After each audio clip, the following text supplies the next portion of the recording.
السلام علیکم ورحمۃ اللہ وبرکاتہ۔ میں ہوں آپ کا میزبان حافظ محمد دانش۔ محترم سامعین و ناظرین، آپ کے سوالات کے جوابات کے لیے ہمارے ساتھ موجود ہیں مفتی احمد بن محمد ارشد خان صاحب۔ جی مفتی صاحب، شیخ رفیق کمنٹ باکس میں معلوم کرتے ہیں، کیا زکوٰۃ اور صدقے کے پیسوں سے مدرسے کے استادوں کو تنخواہ دے سکتے ہیں یا نہیں؟ بسم اللہ الرحمن الرحیم، حامد و مصلی و مسلم، اما بعد۔ مذکورہ سوال کا جواب یہ ہے، اللہ تبارک و تعالی قرآن مجید میں ارشاد فرماتے ہیں، انما الصدقات للفقراء والمساکین والعاملین علیہا الی آخر الآیہ، کہ یہ زکوٰۃ فقیروں، مسکینوں اور غریبوں کے لیے ہے۔ لہذا اسی سے یہ بات معلوم ہو گئی کہ کسی بھی ادارے کے ملازمین کی تنخواہوں میں، مدرسہ یا مسجد کے ملازمین کی تنخواہوں میں زکوٰۃ کی رقم دینا یہ جائز نہیں ہے، چونکہ غریب اور مسکین کو مالک بنا کر زکوٰۃ دی جا سکتی ہے۔ اور اسی طرح مدرسے کی عمارت پر یا مسجد کی عمارت پر بھی زکوٰۃ کی رقم کو خرچ نہیں کیا جا سکتا ہے۔ مدرسوں میں جو زکوٰۃ لی جاتی ہے اور دی جاتی ہے وہ ان نادار، غریب اور فقیر بچوں کے لیے ہوتی ہے جو دور دراز علاقوں سے مدرسے میں پڑھنے آتے ہیں اور انہی پر وہ خرچ کی جاتی ہے۔ اور اس کے علاوہ جو رقم مدرسوں میں امداد یا للہ کے طور پر دی جاتی ہے، ان پیسوں کے ذریعے سے پھر مدرسوں کی تنخواہ دی جاتی ہے، یا یہ کہ مدرسے کی عمارت میں اس کو خرچ کیا جاتا ہے۔ تنخواہوں میں دینا جائز نہیں ہوگا۔ منت اللہ صاحب سعودی عرب سے معلوم کرتے ہیں کہ اذان و اقامت سے پہلے صلاۃ و سلام پڑھنا حدیث سے ثابت ہے یا نہیں؟ جی ہاں، بہت ساری مسجدوں میں اذان اور اقامت سے پہلے صلاۃ و سلام پڑھا جاتا ہے۔ یاد رکھنا چاہیے کہ یہ قرآن مجید سے بھی ثابت نہیں ہے، اور نہ حضور اکرم صلی اللہ علیہ وسلم کی احادیث میں یہ بات موجود ہے، اور نہ آپ صلی اللہ علیہ وسلم نے اذان اور اقامت سے پہلے صلاۃ و سلام پڑھنے کی ترغیب دی ہے۔ اور 1400 سال سے ائمہ مجتہدین، بزرگان دین، سلف صالحین کے یہاں بھی مسجدوں میں اس طرح کا کوئی معمول نہیں رہا ہے کہ اذان و اقامت سے پہلے صلاۃ و سلام پڑھا جاتا ہو۔ لہذا یہ ایک ایسی چیز ہے جو دین کا حصہ سمجھ کر شامل کر لی گئی ہے، اسی لیے اس طرح اذان و اقامت سے پہلے صلاۃ و سلام پڑھنا یہ بدعت ہوگا، جس سے بچنا یہ ضروری ہے، چونکہ یہ قرآن و مجید، قرآن اور احادیث میں نہیں ہے، اور ہمیں انہی چیزوں پر عمل کرنا ضروری ہے جو قرآن و حدیث میں موجود ہو، یا قرآن و حدیث کی روشنی میں فقہا نے مسئلہ مستنبط کیا ہو، اجماع اور قیاس کے ذریعے سے وہ مسئلہ معلوم ہوا ہو۔ لہٰذا اس طرح کا کوئی عمل کتاب و سنت میں، قرآن و حدیث میں موجود نہیں ہے۔ عبداللطیف بھائی کا سوال ہے، علیشہ کا معنی کیا ہے اور یہ نام رکھنا کیسا ہے؟ علیشہ کے معنی ہوتے ہیں کوئی عظیم المرتبہ چیز، بلند بادشاہ اور قداور شخصیت، لہذا اگر لڑکی کا نام رکھا جائے تو رکھ سکتے ہیں۔ ایک خاتون کا سوال ہے، بھائی اگر باپ کی جائیداد میں سے بہن کو حصہ نہ دے تو کیا بہن کورٹ میں کیس کر سکتی ہے، اپنا حصہ لے سکتی ہے یا نہیں؟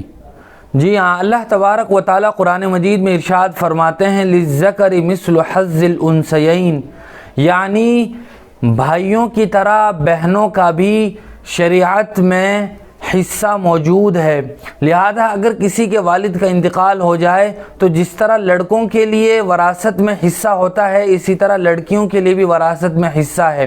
البتہ لڑکوں کو 2 حصے ملتے ہیں اور لڑکی کو 1 حصہ ملتا ہے، اور باپ کے انتقال کے بعد اپنے اس وراثت میں ملنے والے حق کا اگر کوئی لڑکی مطالبہ کرتی ہے تو اس کے لیے شرعاً جائز ہے، اس میں کوئی برائی اور قباحت نہیں ہے، بلکہ بغیر مطالبے کے ہی انتقال کے بعد بہن بھائیوں کو وراثت کو آپس میں تقسیم کر لینا چاہیے، تاکہ آئندہ چل کر کسی قسم کا جھگڑا اور کسی قسم کے نزاع کی نوبت نہ آئے۔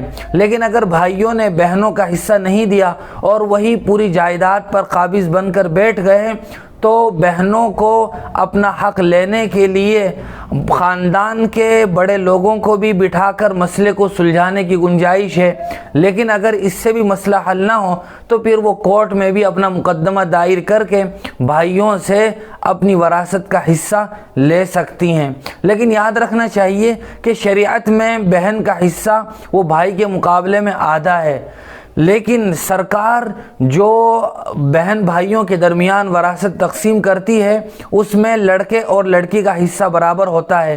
اگر کورٹ کے ذریعے سے کوئی لڑکی اپنا حصہ لیتی ہے تو اس کو لڑکے کے برابر ہی ملتا ہے، لیکن لڑکی کے لیے اب جائز نہیں ہوگا کہ وہ لڑکے کے برابر ہی یعنی اپنے بھائی کے برابر ہی حصہ لے، بلکہ اپنا آدھا حصہ رکھ کر بقیہ حصہ اپنے بھائیوں کو واپس کرنا یہ عورت کے لیے اور لڑکی کے لیے، بہن کے لیے ضروری ہوگا۔ قاریون صاحب گجرات سے معلوم کرتے ہیں، کیا یہ بات حدیث ہے؟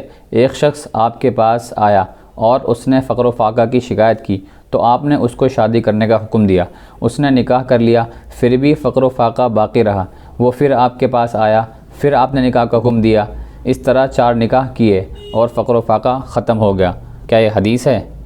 اس کی وضاحت فرمائیں۔ یاد رکھنا چاہیے کہ اس طرح کی کوئی بات حدیث کے کسی بھی معتبر اور مستند ذخیرے میں موجود نہیں ہے، یہ ناقابل اعتبار روایت ہے، لہٰذا حدیث کے نام سے اس بات کو بیان نہیں کرنا چاہیے۔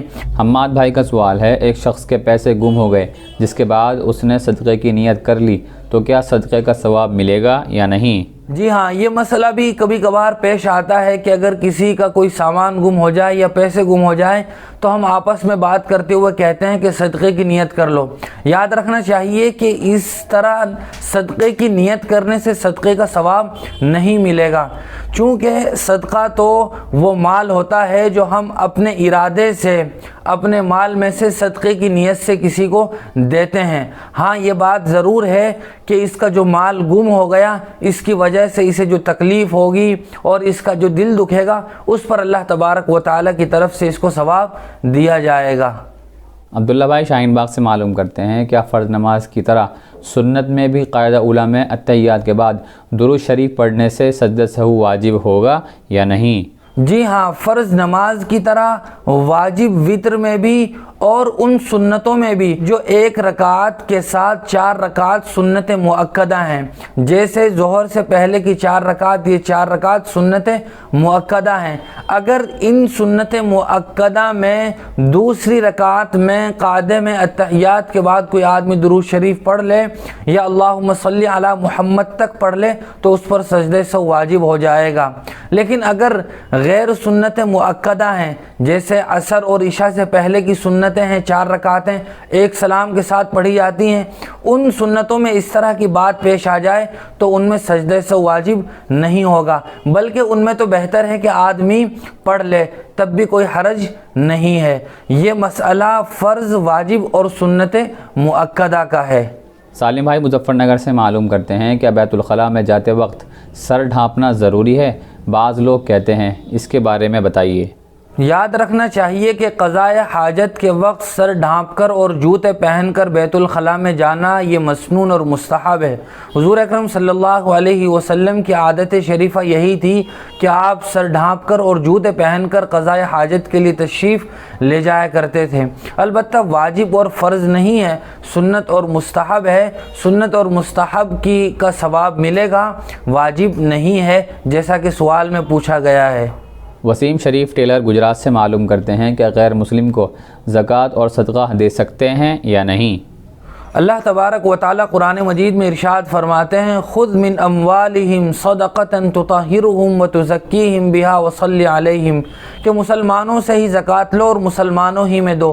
لہذا زکوٰۃ اور واجبی صدقات کو غیر مسلموں کو نہیں دیا جا سکتا ہے، وہ صرف اور صرف مسلمانوں ہی کو دے سکتے ہیں۔ البتہ اگر کوئی نفلی صدقہ ہو یا آدمی کچھ مال ڈونیشن کے طور پر دینا چاہتا ہو، زکوٰۃ اور واجب صدقہ صدقے کا وہ مال نہ ہو تو پھر دینے کی گنجائش ہے، لیکن زکوٰۃ اور واجب صدقہ نہیں دے سکتے ہیں۔ واجب صدقہ مثال کے طور پر کسی آدمی نے منت مانی تھی کہ میرا اگر یہ کام ہو گیا تو میں 5,000 روپے صدقہ کروں گا، اور اس کا وہ کام ہو گیا تو یہ 5,000 روپے اس پر صدقہ کرنا واجب ہیں، لہذا یہ بھی کسی غیر مسلم کو نہیں دیے جا سکتے، مسلمان ہی کو دیے جا سکتے ہیں۔ عدیل الزماں مکرانہ سے معلوم کرتے ہیں کیا موبائل کی رنگ ٹون بھی گانے میں شمار ہوگی یا نہیں؟ جی ہاں، اگر وہ رنگ ٹون ایسی ہے جس میں میوزک ہے یا یہ کہ وہ گانے والی ہے تو پھر بہرحال سونگ اور گانے میں شمار ہوگی، جو گناہ کا باعث ہے۔ لیکن سمپل اور سادہ ہے جس میں نہ میوزک ہے نہ کوئی گانا ہے تو پھر کوئی حرج نہیں ہے۔ بہت شکریہ مفتی صاحب آپ کا اسی طرح کی مزید مسائل کی جانکاری کے لیے آپ ہمارے دار ارقم یوٹیوب چینل کو سبسکرائب کریں، ویڈیو کی نوٹیفیکیشن کے لیے بیل آئیکن کو دبائیں، ویڈیو کو لائک کریں، صدقہ جاریہ کی نیت سے ویڈیو کو شیئر بھی کریں اور اسی طرح اپنے سوال ہم تک پہنچاتے رہیں۔ جزاک اللہ۔